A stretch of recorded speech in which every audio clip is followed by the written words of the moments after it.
Tally class 3 అండి.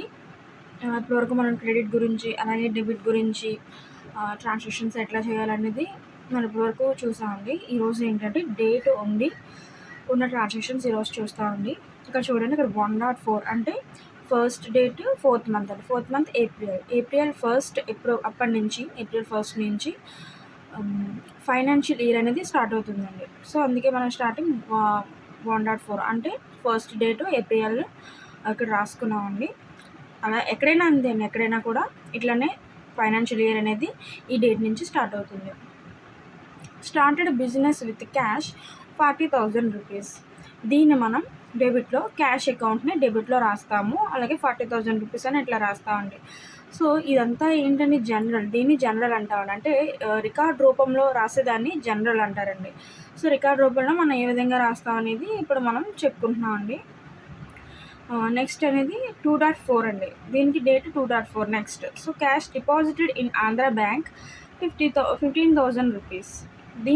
ఇందులో Andhra bank account అనేది డెబిట్ అవుతుందండి, టు క్యాష్ అకౌంట్ క్రెడిట్ అవుతుంది. Next 1.5. So purchased stock for cash 2,000 rupees. ఈ పర్చేజ్ అకౌంట్ స్టాక్ అనేది వచ్చింది కదండి. సో స్టాక్ అనేది వచ్చినప్పుడు మనం ఏం చేస్తామంటే పర్చేజ్కి పర్చేజ్ అని రాస్తాము, సేల్స్కి సేల్ రాస్తాము. సో ఇక్కడ మనం పర్చేజ్ రాసుకున్నాము. సో పర్చేజ్ అకౌంట్ డెబిట్ అండి, టు క్యాష్ అకౌంట్ క్రెడిట్ అండి. ఇలా డేట్ అనేది వస్తుందండి, కానీ దీని అయితే ఇట్లా రాసుకుంటామండి. Purchased furniture for cash 3,500 rupees. చూడండి, ఇక్కడ ఫర్నిచర్ ఇచ్చాడు, పర్చేజ్డ్ ఫర్నిచర్ ఇచ్చాడు కాబట్టి ఫర్నిచర్ అకౌంట్ అని రాసుకున్నామండి. సో ఇది డెబిట్ అవుతుంది, టు క్యాష్ అకౌంట్ క్రెడిట్ అవుతుంది. Stationery expenses paid by cash 1,000 rupees.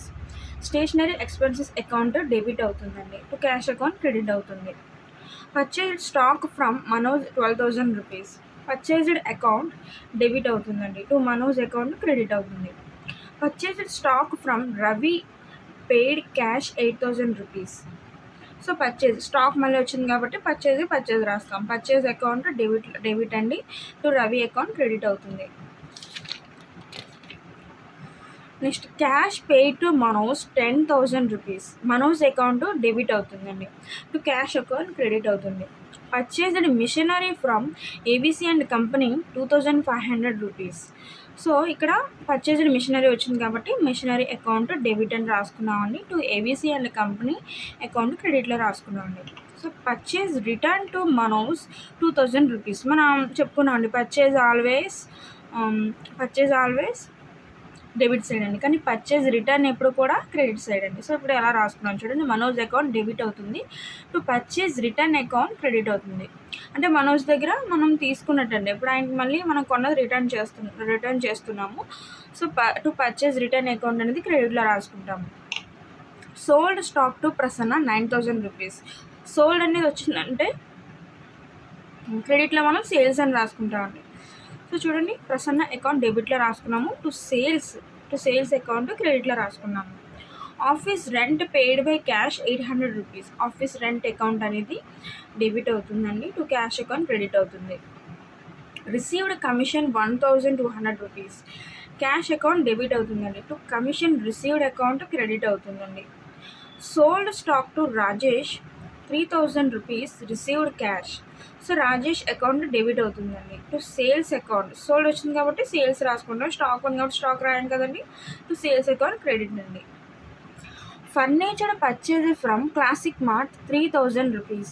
Furniture account debit అవుతుందండి, to classic mart account credit అవుతుంది. Sales returns from Prasanna 1,000 rupees. మనం ముందుగా చెప్పుకున్నామండి ముందు వీడియోలో, సేల్స్ ఆల్వేస్ క్రెడిట్ సైడ్ అండి, కానీ సేల్స్ రిటర్న్ ఎప్పుడు కూడా డెబిట్ సైడ్ అండి. చూడండి, sales returns account debit side రాసుకున్నాము, టు ప్రసన్న అకౌంట్ క్రెడిట్లో రాసుకున్నాము. Cash withdrawn from bank 3,000 rupees. Cash account డెబిట్లో రాసుకున్నామండి, టు బ్యాంక్ అకౌంట్ క్రెడిట్లో రాసుకున్నామండి.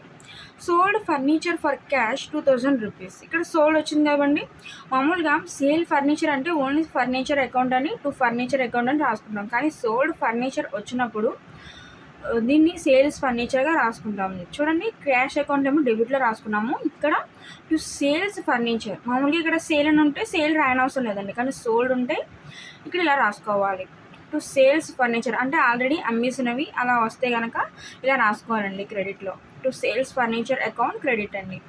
Salaries paid by cash 3000 rupees. Salaries account debit అయిందండి, టు క్యాష్ అకౌంట్ క్రెడిట్ అవుతుంది. Cheque received from Prasanna 8000 rupees. Bank account debit అవుతుందండి, to Prasanna account credit అవుతుందండి. ఇప్పుడు వరకు మనం ట్రాన్సాక్షన్ని అసలు ఏది డెబిట్లో ఉంటుంది, ఏది క్రెడిట్లో రాయాలి అనేది ఇప్పటివరకు తెలుసుకున్నామండి. అసలు జనరల్ అనేది ఇలా టేబుల్ రూపంలో రాస్తామండి ఈ విధంగా. అంటే ముందుగా మనం చెప్పుకున్న ఈ వీడియోస్ అన్నీ కూడా అసలు క్రెడిట్ ఏమవుతుంది, డెబిట్ ఏమవుతుంది, క్రెడిట్ ఎలా రాస్తాము, డెబిట్ ఎట్లా రాస్తాము అనేది ఇప్పటివరకు మనం తెలుసుకున్నామండి. కానీ జనరల్ అనేది ఈ విధంగా రికార్డ్స్లో ఈ విధంగా రాస్తామండి, టేబుల్ రూపంలో రాస్తామండి. ఓకేనండి. ఇప్పుడు చూడండి, ఇప్పుడు ఆల్రెడీ మనం ఇందాక ఇప్పటి వరకు చెప్పుకున్న అటువంటి సమ్స్ ఇలా మనం టేబుల్ రూపంలో రాసుకున్నామండి. చూడండి, ఇక్కడ డేట్, ఇక్కడ హెడ్డింగ్స్ ఏం పెడతామంటే date, particulars, journal entry, amount, ledger, group, voucher అండి. ఓకేనండి. సో ఇప్పుడు చూడండి, జనరల్లో ఉండే హెడ్డింగ్స్లో గ్రూప్ ఉంది కదండి, అంటే ఏ లెడ్జర్కి ఏ గ్రూప్ అనేది రాస్తామనేది ఇక్కడ మనం చూద్దామండి.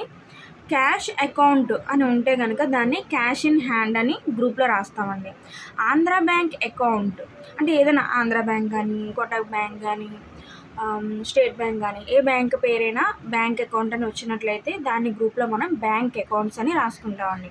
సూర్య క్యాపిటల్, ఇప్పుడు ఫర్ ఎగ్జాంపుల్ సూర్య అంటే సూర్య పేరు కానీ, ఎవరైనా ప్రసన్న కానీ, సత్య కానీ, వీళ్ళ పేర్లు ఇట్లా వచ్చినప్పుడు దాన్ని క్యాపిటల్ అకౌంట్ అని గ్రూప్లో రాస్తామండి.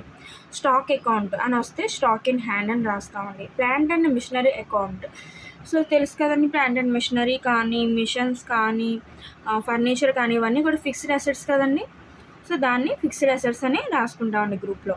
ల్యాండ్ అండ్ బిల్డింగ్స్ కూడా ఫిక్స్డ్ అసెట్స్, బిల్డింగ్స్ అకౌంట్కి ఫిక్స్డ్ అసెట్స్ అని రాస్తాము. ఫర్నిచర్ అకౌంట్కి fixed assets, furniture and fitting అకౌంట్కి ఫిక్స్డ్ అసెట్స్ అండి అని గ్రూప్లో రాస్తాము.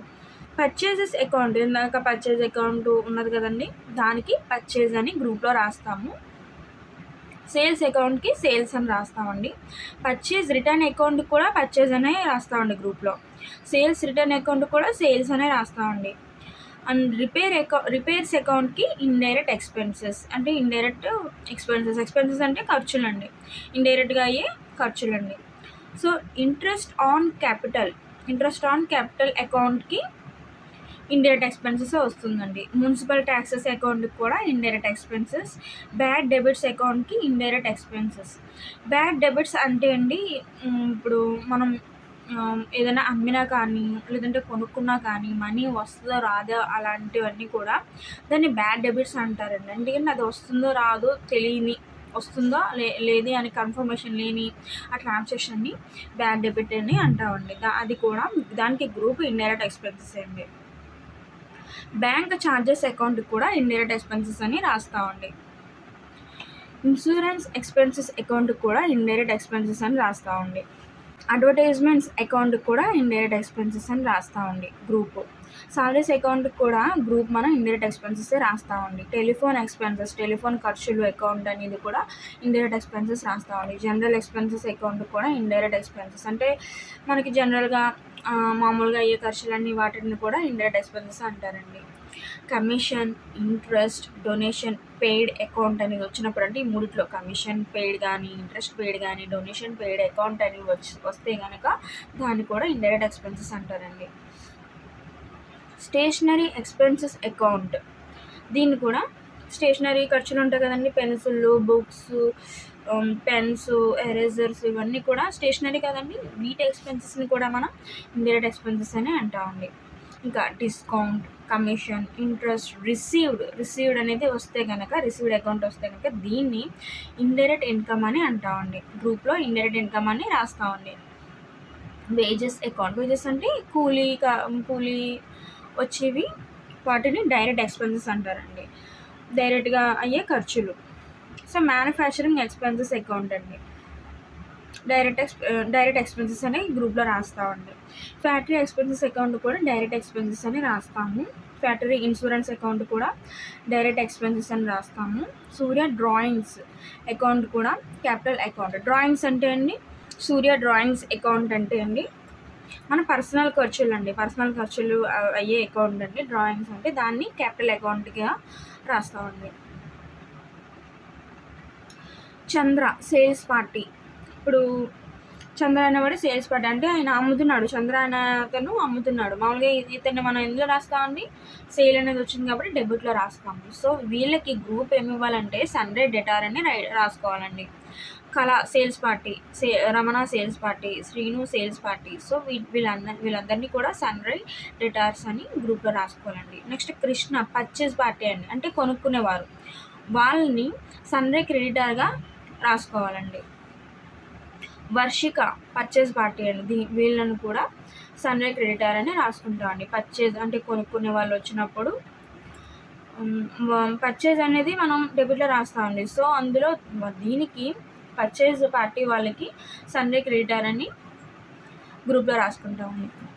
నెక్స్ట్ రాజేష్ పర్చేజ్ పార్టీ, రాజు పర్చేజ్ పార్టీ, నగు సారీ అండి ఇక్కడ పర్చేజ్ ఉంది కదండి, రాజు పర్చేజ్ పార్టీ. సో వీళ్ళందరినీ కూడా పర్చేజ్ పార్టీ వాళ్ళని సన్రే క్రెడిటర్గా గ్రూప్లో రాసుకుంటామండి. నెక్స్ట్ నగు లోన్ టేకెన్ ఫ్రమ్ అని వచ్చినప్పుడు, లోన్ అనేది వచ్చినప్పుడు దాన్ని లోన్ లియబిలిటీ కింద గ్రూప్లో రాసుకుంటామండి. Ravi loan taken from loan liability అని రాసుకుంటామండి గ్రూప్ని. బిల్స్ పేయబుల్ అకౌంట్ని కరెంట్ లియబిలిటీస్ అని గ్రూప్ రాస్తామండి. బిల్స్ రిసీవబుల్ అకౌంట్ దీన్ని కరెంట్ అసెట్స్ అని గ్రూప్లో రాసుకుంటామండి. Central stock service tax account అంటే CGSTకి డ్యూటీస్ అండ్ ట్యాక్సెస్ అని గ్రూప్లో రాసుకుంటామండి. State stock service tax account అంటే SGSTకి డ్యూటీస్ అండ్ ట్యాక్సెస్ అని గ్రూప్ రాసుకుంటామండి. మార్టేజ్ లోన్స్ దీన్ని సెక్యూర్డ్ లోన్స్ అని గ్రూప్లో రాస్తామండి. ఇన్వెస్ట్మెంట్స్ అనే గ్రూప్లో రాస్తామండి. పేటెంట్స్ ఫిక్స్డ్ అసెట్స్ అండి, గుడ్ విల్ ఫిక్స్డ్ అసెట్స్ అండి, లూజ్ టూల్స్ ఫిక్స్డ్ అసెట్స్ అండి. ఈ మూడింటికి కూడా ఫిక్స్డ్ అసెట్స్ అని గ్రూప్లో రాస్తామండి. వేజెస్ డైరెక్ట్ ఎక్స్పెన్స్ అండి. క్యారేజ్ ఇన్వర్డ్స్ అంటే మన ఏమైనా ట్రాన్స్పోర్ట్కి, ఫర్ ఎగ్జాంపుల్ మనకు స్టాక్ తెప్పించుకుందాం అనుకున్నాం అండి, తెప్పించుకోవాలంటే ఒక ట్రాన్స్పోర్ట్ అవుతుంది, దాన్ని క్యారేజ్ ఇన్వర్డ్స్ అంటారండి. దానికి గ్రూప్ డైరెక్ట్ ఎక్స్పెన్సెస్ అని రాసుకుంటామండి. రౌండ్ ఆఫ్ ఇండైరెక్ట్ ఎక్స్పెన్సెస్ అండి. Salaries payable current liability group అండి. ప్రాజెక్ట్ ఇన్కమ్ ఇండైరెక్ట్ ఇన్కమ్ గ్రూప్లో రాస్తామండి. Salary advance loan advance asset అది లోన్ అడ్వాన్స్ అని గ్రూప్లో రాసుకుంటామండి. లోన్ గివెన్ దీన్ని కూడా లోన్ అడ్వాన్స్ అని గ్రూప్లో రాసుకుంటాము. సో ఇప్పుడు చూడండి, ఇక్కడ ఏంటంటే పర్చేజ్ ఫ్రమ్ కళ పర్చేజ్ అకౌంట్ డెబిట్లో రాసుకుంటామండి. టు కళ అకౌంట్ అంటే వీళ్ళు ఎవరండి, పర్చేజ్ పార్టీ అండి, అంటే మనకి అమ్మేవాళ్ళు. ఇందాక మనం చెప్పుకున్నాం, మన పర్చేజ్ పార్టీ ఎలా వచ్చినప్పుడు దానికి ఏం రాస్తామండి, సన్రే క్రెడిటర్. సన్రే క్రెడిట్ అని రాసుకుంటామండి. ఇది దానికి ఎగ్జాంపుల్. ఇప్పుడు చూడండి సేల్స్ పార్టీ వాళ్ళు సేల్స్ టు సూర్య అంటే మన దగ్గర కొనుక్కునేవారండి. సూర్య అకౌంట్ డెబిట్ని సన్రే డెటార్గా గ్రూప్ రాసుకుంటామండి. ఇప్పుడు సేల్స్ అకౌంట్ క్రెడిట్ అండి. కానీ చూడండి, పర్చేజ్ అకౌంట్కి మనం గ్రూప్ ఏం రాస్తామండి, పర్చేజే రాస్తామండి. సేల్స్ అకౌంట్కి గ్రూప్ ఏం రాస్తామండి, సేల్స్ అకౌంట్ అనే రాస్తామండి. ఓకేనండి, గ్రూప్ ఎట్లా రాసుకుంటామండి. నెక్స్ట్ వోచెస్ ఎలా వేయాలి చూడండి. ఇందులో మొత్తం 8 వాచెస్ ఉంటాయండి. అందులో ఫస్ట్ చూద్దాము. ఫస్ట్ వాచర్ ఏంటంటే కాంట్రా వాచర్ అండి. దీనికి షార్ట్కట్ కీ ఏంటంటే F4 అంటే మామూలుగా ఇట్లా జనరల్ ఎలా రాసుకుంటామండి వోచర్ ఏంటి అట్లా అని, కానీ ఇది వోచెస్ అనేది సిస్టంలోనే యూజ్ చేస్తామండి. ఓకేనా అండి. సో F4 అనేది సిస్టంలో షార్ట్కట్ క్లిక్ చేస్తే మనకి కాంట్రా వాచర్ అనేది వస్తుందండి. అది ముందు వీడియోలో వస్తాయి. ప్రస్తుతానికి వాచర్స్ ఏంటో తెలుసుకుందాము. As per accounting rules, contra entry is a transaction indicating transfer of funds from CR అంటే క్రెడిట్ అండి, credit cash or bank account. DR అంటే debit bank or cash account. అంటే క్రెడిట్కి కానీ లేదంటే డెబిట్కి కానీ వచ్చే వాటిని ఈ వాచర్లో వేస్తామండి. చూడండి, ఫర్ ఎగ్జాంపుల్స్ చూడండి. క్యాష్ డిపాజిటెడ్ ఇన్ బ్యాంక్ అంటే మన నుంచి క్యాష్ వెళ్తుందండి, అంటే బ్యాంక్కి చేసేవన్నీ అంటే బ్యాంక్కి పంపించేవన్నీ కూడా ఈ కాంట్రా వాచర్ అంటే F4 కీని యూజ్ చేస్తామండి. క్యాష్ విత్‌డ్రా అంటే మనం క్యాష్‌ని తీసుకుంటున్నాం ఫ్రమ్ బ్యాంక్ నుంచి. బ్యాంక్ నుంచి మనం ఏ పని చేసినా సరే దాన్ని మనం F4 వాచర్‌గానే తీసుకుంటున్నామండి. నెక్స్ట్ ఇంకో example cash withdrawn from bank for office use అంటే క్యాష్ విత్‌డ్రా చేస్తున్నాము ఆఫీస్ యూజ్ గురించి విత్‌డ్రా చేస్తున్నాము బ్యాంక్ నుంచి. Open a new bank account బ్యాంక్లో మన అకౌంట్ తీసుకున్నా సరే ఆ ట్రాన్సాక్షన్కి మనం F4 వాచర్ని యూజ్ చేస్తామండి. నెక్స్ట్ వాచర్ పేమెంట్ వాచర్ అండి. దీనికి F5 కీని యూజ్ చేస్తాము. Payment transactions are entered using the payment vouchers. Payment transaction అన్ని కూడా పేమెంట్ వాచర్కి యూజ్ చేస్తామండి. డిఆర్ అంటే పార్టీ నేము, అసెట్, ఎక్స్పెన్సెస్ అదే ఖర్చులు అన్నమాట. సిఆర్లో బ్యాంకు, క్యాష్ అకౌంట్ ఇలా వస్తాయండి. వీటన్నింటికి కూడా F5 వాచర్ అనేది యూజ్ చేస్తామండి. చూడండి examples purchase furniture for cash అంటే పర్చేజ్ చేసిన వాటిని మనం F5 వాచర్ని యూజ్ చేస్తామండి. Salaries paid by cheque salaries paid చేసిన దానికి F5 వాచర్ యూజ్ చేస్తాము. Cash pay to party name cash అనేది పార్టీ నేమ్ వాళ్ళకి మనం పే చేస్తే దాన్ని F5 వాచర్ అని అంటారండి. Interest paid by cash interest pay చేసినా సరే దాన్ని F5 voucher. Stationery expenses paid cash దీన్ని కూడా F5 వాచర్ యూజ్ చేస్తాము. Cash taken for personal use ఇది కూడా F5 వాచర్ని యూజ్ చేస్తామండి. ఓకేనా అండి. నెక్స్ట్ వాచర్ ఏంటంటే రిసిప్ట్ వాచర్ F6 అండి. Transactions accounting for money received are entered in Tally through the receipt అంటే ట్రాన్సాక్షన్స్ జరిగినప్పుడు రిసిప్ట్లు అనేవి వస్తుంటాయి కదండి. సో దానికి మనం ఈ వాచర్ యూజ్ చేస్తామండి. చూడండి ఇక్కడ క్రెడిట్లో పార్టీ నేము, అసెట్, ఇన్కమ్స్ అంటే మనకి వచ్చేవండి అవన్నీ. నెక్స్ట్ డెబిట్లో బ్యాంక్ కానీ లేదంటే మన ఏదైనా మనకి బ్యాంక్ నుంచి కానీ లేదంటే క్యాష్ రూపంలో కానీ వస్తాయండి మన దగ్గరికి డెబిట్ అవుతాయి కదండి. చూడండి ఎగ్జాంపుల్స్ చూద్దాము. Sold furniture for cash so ఏదైనా మనం ఫర్నిచర్ అమ్మినప్పుడు దాన్ని కూడా F6 వాచర్ని యూజ్ చేస్తామండి. Cash received from party name cash అనేది మనకి రిసీవ్ అయినా సరే దాన్ని F6 వాచర్గా రాసుకుంటామండి. డిస్కౌంట్ రిసీవ్డ్ బై క్యాష్ అంటే ఇలా డిస్కౌంట్ రిసీవ్డ్ అయినప్పుడు కూడా దాన్ని F6 వాచర్లోనే వేసుకుంటామండి. Cheque received from by party name cheque received అయినా సరే F6 వాచర్లోనే వేసుకుంటామండి. Started business with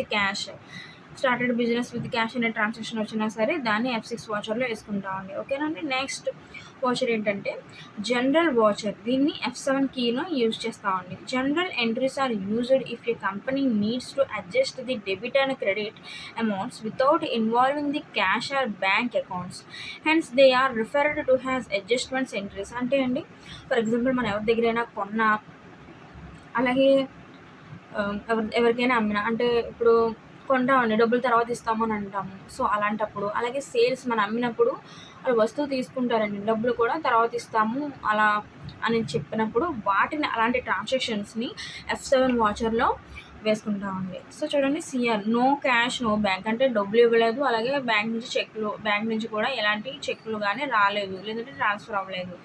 డెబిట్లో no cash bank account అలాగే వచ్చేవి కూడా అంటే క్రెడిట్ అంటే మన దగ్గర నుంచి క్యాష్ వెళ్ళలేదు అలాగే బ్యాంక్ నుంచి మనకి ఏమీ రాలేదు.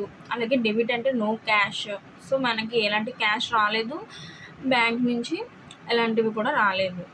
సో అలాంటివి చూడండి ఎగ్జాంపుల్ చూద్దాం. Purchase furniture from party name ఇది క్రెడిట్ పర్చేజ్ అండి. సో వాళ్ళు ఫర్నిచర్ పర్చేజ్ చేశారు కానీ డబ్బులు ఇచ్చారు అనేసి లేదండి వివరంగా లేదు. సో ఇలాంటి వాటిని F7 కీని యూజ్ చేస్తామండి. అలాగే sold machinery from party name వాళ్ళు మిషనరీ కొన్నారండి కానీ మనకు డబ్బులు ఇవ్వలేదు ఈ ట్రాన్సాక్షన్లో.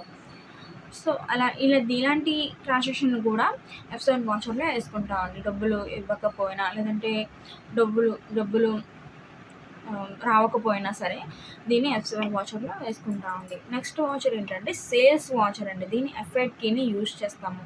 ఇన్ ఈ sales transactions A document detailing the transactions item name tax etcetera is given to the buyer debtor has proof of purchase. This document is called invoice or bill or cash memo. This information is entered in a sales voucher in tally. So చూడండి ఇంకా next డెబిట్లో అంటే మనకు వచ్చి cash, bank, party name account. Credit ఏమో sales account, sales వస్తుంది కదండి. Sales ఏమవుతుందంటే మన దగ్గర నుంచి వెళ్తాయి కదండి. సో ఇప్పుడు దీనికి అర్థం ఏంటంటే, ఇప్పుడు ఎగ్జాంపుల్ చూస్తే మీకు అర్థమవుతుందండి. చూడండి, sold stock goods for cash. ఇప్పుడు సోల్డ్ అంటే మన అమ్మినవి స్టాక్ కానీ గూడ్స్ కానీ ఇలా ఫర్ క్యాష్కి అమ్మితే కనుక, అంటే స్టాక్ గూడ్స్ అన్ని ఉంటే కనుక దాన్ని ఎప్పుడు కూడా sold stock or goods for cash అని ఉన్నప్పుడు F8 వాచర్ని యూజ్ చేస్తామండి. చూడండి ఇక్కడ sold stock goods for cheque రూపంలో అమ్మారండి. సో ఇలాంటి స్టాక్ గూడ్స్ ఇలా సేల్ చేసినప్పుడు దాన్ని F8 వాచర్లో వేయాలండి. చూడండి ఇక్కడ sold stock or goods to party name, ఎవరో పార్టీ నేమ్కి అమ్మామండి. సో అలాంటి స్టాకు గూడ్స్ అంటే సోల్డ్ స్టాకు గూడ్స్ కానీ వచ్చిందైతే కనుక ఎలాంటి ట్రాన్సాక్షన్లోనైనా దానికి F8 వాచర్ని యూజ్ చేస్తామండి. నెక్స్ట్ పర్చేజ్ వాచర్ అండి. దీన్ని F9 కీగా తీసుకుంటామండి. So all the purchases are entered in the purchase voucher. Note, purchase entries can entered in voucher and invoice formats. Purchase entries ఎంట్రీలో వాచర్స్ చేసినప్పుడు, ఎంటర్డ్ ఇన్ వాచర్ అంటే వాచర్లో enter చేసినప్పుడు, and invoice formats చేసినప్పుడు అండి. చూడండి, సిఆర్ క్యాష్ని అంటే మనకి మన నుంచి వెళ్ళేదండి క్యాష్ కానీ. సో పర్చేస్ కాబట్టి మన దగ్గర నుంచి క్యాష్ కానీ లేదంటే బ్యాంక్ నుంచి ట్రాన్సాక్షన్ అవ్వడం కానీ, పార్టీ నేమ్ అకౌంట్ అంటే వాళ్ళకి వెళ్ళడం కానీ జరుగుతాయి కదండి. సో డిఆర్ ఏంటంటే పర్చేజ్, మనం ఏం కొన్నామో అది డిఆర్ అవుతుంది కదండి. మనకు వచ్చేవి డెబిట్, వెళ్ళేవి క్రెడిట్ అండి. సో ఇప్పుడు ఎగ్జాంపుల్ చూస్తే అర్థమవుతుంది. ఇది కూడా ఇప్పుడు వరకు సేల్ స్టాక్ గూడ్స్ వచ్చినప్పుడు దానికి మనము F8 వాచర్ యూజ్ చేస్తామండి. ఇప్పుడు దీనికి F9 వాచర్ యూజ్ చేస్తామండి. దీనికి పర్చేజ్ స్టాక్ గూడ్స్ వచ్చినప్పుడు F9 వాచర్ యూజ్ చేస్తామండి. Purchase stock or goods for క్యాష్కి మనం కొంటే కనుక, స్టాక్ని గూడ్ని కానీ కొంటే కనుక దాన్ని F9 వాచర్లో వేస్తామండి. Purchase stock or goods for చెక్కి మనం చెక్ రూపంలో మనం కొన్నా సరే దాన్ని కూడా F9 వాచర్లో యూజ్ చేస్తామండి. Purchase stock or goods from party name అంటే ఎవరో పార్టీ నేమ్ నుంచి కూడా మనం కొన్నట్లయితే దాన్ని స్టాక్ గూడ్స్ ఉన్నప్పుడు దాన్ని F9 వాచర్లో యూజ్ చేస్తామండి. సో నెక్స్ట్ వాచర్ ఏంటంటే అండి డెబిట్ నోట్ వాచర్. దీనికి కీ ఏంటంటే Alt+F5 యూజ్ చేస్తామండి. So purchase return to party name అంటే పర్చేజ్ రిటర్న్ అని ట్రాన్సాక్షన్లో ఉంటే కనుక అది ఖచ్చితంగా డెబిట్ నోట్ వాచర్ అండి. దానికి కీ Alt+F5 యూజ్ చేస్తామండి. చూడండి, debtor party name account, creditor purchase return account అండి. ఓకేనండి, ఇలా ఉన్నప్పుడు Alt+F5 వాచర్ని యూజ్ చేస్తాము. క్రెడిట్ నోట్ వాచర్ అంటే Alt+F6 కీ అండి. దీనికి sales return from party name. So sales return అనేది ఏ ట్రాన్సాక్షన్ అయినా ఉంటే కనుక దానికి Alt+F6 వాచర్ని యూజ్ చేస్తామండి. చూడండి, debit sales return, credit party name ఇట్లా ఉంటే కనుక దీన్ని Alt+F6 అనే వాచర్కి యూజ్ చేస్తామండి. ఇప్పుడు మనం జనరల్లో ఇప్పుడు ఏ విధంగా మనం date, particulars, general entry, amount, ledger, group, washer ఇప్పటి వరకు మనం చెప్పుకున్నవన్నీ కూడా ఇప్పుడు ఈ ముందుగా చెప్పుకున్న ఆ 20 సమ్స్కి ఎట్లా రాస్తాం అనేది ఇప్పుడు చూద్దామండి. చూడండి, ఇక్కడ మనం డేట్ రాసుకున్నాము. పర్టికులర్స్ అంటే ఆ ట్రాన్సాక్షన్ రాసుకుంటామండి. అంటే started business with cash 40,000 rupees. దీనికి జనరల్ ఎంట్రీ డెబిట్, క్రెడిట్ రాసుకోవాలండి. సో డెబిట్ మనకి ఇందులో క్యాష్ అకౌంట్ డెటార్లో, టు క్యాపిటల్ అకౌంట్ క్రెడిటర్లో రాసుకున్నామండి. సో అమౌంట్ అనేది ఉంటుంది కదా, చూడండి ఇక్కడ విత్ క్యాష్ 40,000 రూపీస్. ఆ అమౌంట్ని ఇక్కడ ఇందులో రాసుకోవాలండి. అమౌంట్ కాలంలో 40,000 రాసుకున్నాము. మళ్ళీ ఇక్కడ చూడండి, జనరల్ ఎంట్రీలో మనం ఏమైతే రాస్తామో అది కూడా లెడ్జర్లోనే అదే రాస్తామండి. చూడండి, cash account debtor, capital account creditor అండి, రెండు ఒకలాగే రాస్తాము. దీనికి ఇప్పుడు గ్రూప్ ఎట్లా రాస్తామని చూడండి. అలాగే చూడండి, క్యాష్ అకౌంట్ డెటార్ చూసారా, ఈ డెబిట్ దానికి 40,000 వేస్తామని, క్రెడిట్ దానికి 40,000 వేస్తాం, 2 సార్లు వేసుకుంటాము. చూడండి, ఇప్పుడు గ్రూప్ కూడా ఈ రెండింటికి రాయాలండి, 2 లెడ్జర్స్కి కూడా గ్రూప్ రాయాలండి. సో క్యాష్ అకౌంట్ అంటే మనం గ్రూప్లో ఏం చెప్పుకున్నామండి, గ్రూప్ ఏం రాయాలి, లెడ్జర్కి, క్యాష్ అకౌంట్కి, క్యాష్ ఇన్ హ్యాండ్ గ్రూప్ రాసుకోవాలండి. టు క్యాపిటల్ అకౌంట్కి క్యాపిటల్ అకౌంట్ అని గ్రూప్లో రాసుకుంటాము. So started business with cash 40,000 అంటే చూడండి, స్టార్టెడ్ బిజినెస్ విత్ క్యాష్ అంటే అది F6 వాచర్ అండి. ఓకేనండి, దీన్ని F6 కీని యూజ్ చేసి ఇందులో వేస్తామండి మనం టాలీలో. నెక్స్ట్ ఇక్కడ మళ్ళీ డేట్ వేసుకున్నాము. Cash deposited in Andhra bank 15,000 rupees. So ఇక్కడ చూడండి, ఆంధ్ర బ్యాంక్ అకౌంట్ డెబిట్లో రాసుకున్నాము, టు క్యాష్ అకౌంట్ క్రెడిట్లో రాసుకున్నాము. మనీ ఇక్కడ రెండు వైపులా రాసుకున్నాము. సో ఇక్కడ రాసింది జనరల్ ఎంట్రీలో రాసింది, మళ్ళీ లెడ్జర్లో రాసాము. సో ఇక్కడ గ్రూప్ ఏంటంటే ఆంధ్ర బ్యాంక్ అంటే చెప్పాను కదండి మీకు, బ్యాంకు అకౌంట్స్ కానీ ఎలాంటివి వచ్చినా సరే కూడా దానికి బ్యాంక్ అకౌంట్ అని గ్రూప్ రాసుకుంటాము. టు క్యాష్ అకౌంట్ ఎప్పుడు కూడా క్యాష్ ఇన్ హ్యాండ్ అని రాసుకున్నామండి. సో ఇక్కడ చూడండి, transaction cash deposited in Andhra bank 50,000 rupees. Cash deposit అయింది కాబట్టి దానికి F4 వాచర్ రాసుకున్నామండి. ఓకేనండి. Purchased stock for cash 2,000 rupees. చూడండి, ఇంకా జనరల్ ఎంట్రీ పర్చేజ్ అకౌంట్ డెబిట్లో రాసుకున్నాము, టు క్యాష్ అకౌంట్ క్రెడిట్లో రాసుకున్నాము. 2,000 రూపీస్ పైన డెబిట్లో క్రెడిట్లో వైపు రాసుకున్నాము. సో ఇక్కడ రాసింది లెడ్జర్లో రాసాము. సో చూడండి, పర్చేజ్ అకౌంట్కి గ్రూప్ ఏంటండి, పర్చేజే కదండి. అలాగే టు క్యాష్ అకౌంట్కి క్యాష్ ఇన్ హ్యాండ్ గ్రూప్ అండి. సో చూడండి, పర్చేజ్డ్ స్టాక్ ఫర్ క్యాష్ మీకు ఆల్రెడీ చెప్పాను. పర్చేజ్ స్టాక్ కానీ గూడ్స్ కానీ వచ్చినప్పుడు అది ఏ వాచర్ అవుతుందండి, F9 వాచర్ అవుతుందండి. Purchased furniture for cash 3,500 rupees. చూడండి, దీనికి ఫర్నిచర్ అకౌంట్ డెబిట్ అయ్యింది, టు క్యాష్ అకౌంట్ క్రెడిట్ అయ్యింది. సో 3,500 ఇట్లా రెండు వైపులా రాసుకున్నాము. సో ఇక్కడే జనరల్ ఎంట్రీలో రాసింది, లెడ్జర్లో రాసాము. ఫర్నిచర్ అకౌంట్ ఏంటండి, ఫిక్స్డ్ అసెట్స్ కదా గ్రూపు. సో ఫర్నిచర్ అకౌంట్కి గ్రూప్ ఫిక్స్డ్ అసెట్స్ రాసుకున్నాము, టు క్యాష్ అకౌంట్కి క్యాష్ ఇన్ హ్యాండ్ అని రాసుకున్నాము. Purchased furniture for cash 2,500. చూడండి, పర్చేజ్డ్ ఫర్నిచర్ ఫర్ క్యాష్ అనే లెడ్జర్ అనే ట్రాన్సాక్షన్ వచ్చినప్పుడు F5 వాచర్ యూజ్ చేయాలండి. Stationery expenses paid by cash, paid అనేది వచ్చింది కదండి. సో ఇలా వచ్చినప్పుడు పెయిడ్ అనేది ఉందండి. చూడండి, దీనికి మనం ఎట్లా రాసుకున్నాము, journal entry stationery expenses account debit రాసుకున్నాము, టు క్యాష్ అకౌంట్ క్రెడిట్ రాసుకున్నాము అండి. మనీ రెండు వైపులా రాసుకున్నాము. జనరల్ ఎంట్రీలో రాసిందే మళ్ళీ లెడ్జర్లో రాసాము. చూడండి, stationery expenses account debit, indirect expenses group అండి. టు క్యాష్ అకౌంట్కి క్యాష్ ఇన్ హ్యాండ్ గ్రూప్ రాసుకున్నాము. సో ఇక్కడ స్టేషనరీ ఎక్స్పెన్సెస్ పెయిడ్ అనేది వచ్చింది కాబట్టి దీన్ని F5 వాచర్గా రాసుకున్నామండి. సో ఈ వాచర్స్ గురించి కానీ గ్రూప్స్ గురించి కానీ అవి మీరు కొంచెం బాగా చదివితే ఈ ట్రాన్సాక్షన్కి ఎట్లా రాయాలనేది మీకు బాగా తెలుస్తుందండి. అవి కొంచెం బాగా ప్రిపేర్ అవ్వాలండి, గ్రూప్స్ వాచర్స్ అన్నీ. నెక్స్ట్ డేట్ రాసుకున్నామండి. Purchased stock from Manoj 12,000 rupees. దీన్ని జనరల్ ఎంట్రీ పర్చేజ్ అకౌంట్ డెబిట్లో రాసుకున్నాము, టు మనోజ్ అకౌంట్ క్రెడిట్లో రాసుకున్నామండి.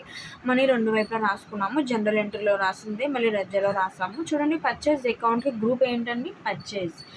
టు మనోజ్ అకౌంట్కి సన్రే క్రెడిటర్ అండి గ్రూప్. సో పర్చేజ్ స్టాక్ అనేది మళ్ళీ వచ్చింది కాబట్టి ఇది F9 వాచర్ అండి. మళ్ళీ date purchase stock from Ravi paid cash 8,000 rupees. దీనికి general entry purchase account debit అండి, టు రవి అకౌంట్ క్రెడిట్ అండి. ఇక్కడ మనీ రెండు వైపులా రాసుకున్నాము. జనరల్ ఎంట్రీలో రాసింది, లెడ్జర్లో రాసుకున్నాము. టు పర్చేజ్ అకౌంట్కి గ్రూప్ పర్చేజ్, టు రవి అకౌంట్కి సన్రే క్రెడిటర్ అండి. Cash paid to Manoj 10,000 rupees. దీనికి జనరల్ ఎంట్రీ మనోజ్ అకౌంట్ డెబిట్లో రాసుకున్నాము, టు క్యాష్ అకౌంట్ క్రెడిట్లో రాసుకున్నాము. 10,000 రూపీస్ అండి రెండు వైపులా రాసుకున్నాము. జనరల్ ఎంట్రీలో రాసింది, లెడ్జర్లో రాసుకున్నాము. మనోజ్ అకౌంట్ ఇది సన్రే క్రెడిటర్ అండి. ఆల్రెడీ ఇక్కడ ముందు రాసుకున్నాం మనం, మనోజ్ అకౌంట్ సన్రే క్రెడిటర్ అండి. సో అలాగే ఇక్కడ మళ్ళీ మనోజ్ అకౌంట్ వచ్చింది కాబట్టి ఈ ట్రాన్సాక్షన్స్లో మళ్ళీ తనకి సన్రే క్రెడిటర్ గ్రూప్ ఇచ్చామండి. టు క్యాష్ అకౌంట్కి క్యాష్ ఇన్ హ్యాండ్ ఇచ్చాము. క్యాష్ పెయిడ్ అనేది వచ్చింది కదండి. సో అది F5 వాచర్ అండి. Purchased machinery from ABC and company 2,500 rupees. దీనికి general entry machinery account debit రాసుకున్నాము, to ABC and company account credit రాసుకున్నాము అండి. దీనికి రెండు వైపులా మనీ రాసుకున్నాము. జనరల్ ఎంట్రీలో రాసింది, క్రెడిట్ లెడ్జర్లో రాసాము. మిషనరీ అకౌంట్ అనేది ఫిక్స్డ్ అసెట్స్ కదండి group. To ABC and company account sundry creditor అండి.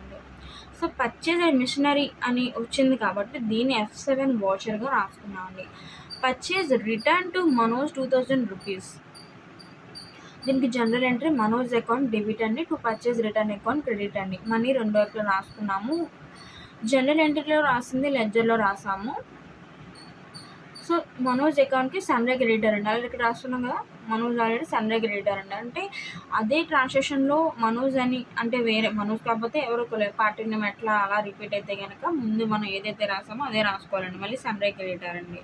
టు పర్చేజ్ రిటర్న్ అకౌంట్కి పర్చేజ్ రిటర్న్ కూడా పర్చేజే కదండి గ్రూప్. సో పర్చేజ్ రిటర్న్ వచ్చినప్పుడు మీకు వాచర్ చెప్పాను, Alt+F5 రాసుకోవాలండి, ఆ వాచర్లో రాసుకోవాలండి. ఓకేనా అండి. నెక్స్ట్ 11th సమ్ అండి. డేట్ రాసుకున్నాము. Sold stock to Prasanna 9,000 rupees. దీనికి జనరల్ ఎంట్రీ ప్రసన్న అకౌంట్ డెబిట్లో రాసుకున్నాము. టు సేల్స్ అకౌంట్ క్రెడిట్లో రాసుకున్నాము. మనీ రెండు వైపులా రాసుకున్నాము. జనరల్ ఎంట్రీలో రాసింది లెడ్జర్లో రాసాము. ప్రసన్న అకౌంట్ ఇది గ్రూప్ సన్రే డెటార్ అండి. టు సేల్స్ అకౌంట్కి గ్రూప్ సేల్స్ అండి. సో సోల్డ్ స్టాక్ వచ్చినప్పుడు మీకు చెప్పా కదండి, సోల్డ్ స్టాక్ కానీ గూడ్స్ కానీ వచ్చినప్పుడు దానికి F8 వాచర్ యూజ్ చేస్తామండి. ఓకేనా అండి. నెక్స్ట్ డేట్ రాసుకున్నాము. Office rent paid by cash 800 rupees. దీనికి general entry office rent account debit to cash account credit అండి. మనీ రెండు వైపులా రాసుకున్నాము. జనరల్ ఎంట్రీలో రాసింది లెడ్జర్లో రాసాము. ఆఫీస్ రెంట్ అకౌంట్ అనేది గ్రూప్ ఏంటంటే ఇండైరెక్ట్ ఎక్స్పెన్సెస్ అండి. టు క్యాష్ అకౌంట్కి గ్రూప్ క్యాష్ ఇన్ హ్యాండ్ అండి. ఆఫీస్ రెంట్ పెయిడ్ అనేది వచ్చింది కాబట్టి F5 వాచర్ని యూజ్ చేస్తామండి. డేట్ రాసుకున్నాము. Received commission 1,200 rupees. దీనికి general entry cash account debit అయింది. To commission received account credit అయిందండి. 1,200 రెండు వైపులో రాసుకున్నాం అండి. జనరల్ ఎంట్రీలో రాసింది లెడ్జర్లో రాసాము. క్యాష్ అకౌంట్కి క్యాష్ ఇన్ హ్యాండ్ అని గ్రూప్లో రాసాము. టు కమిషన్ రిసీవ్డ్ అకౌంట్కి గ్రూప్ ఇండైరెక్ట్ ఇన్కమ్ అండి. ఓకేనా అండి. సో రిసీవ్డ్ కమిషన్ కాబట్టి అండి దాన్ని F6 వాచర్లో రాసుకున్నాం అండి. డేట్ రాసుకున్నాము. Sold stock to Rajesh 3,000 rupees received cash. దీనికి general entry Rajesh account debit రాసుకున్నామండి. టు సేల్స్ అకౌంట్ క్రెడిట్ రాసుకున్నాము. అమౌంట్ రెండు వైపులా రాసుకున్నాము. జనరల్ ఎంట్రీలో రాసింది లెడ్జర్లో రాసాము. చూడండి, రాజేష్ అకౌంట్ దానికి గ్రూప్ సన్రే డెటార్ అండి. To sales account group sales అండి.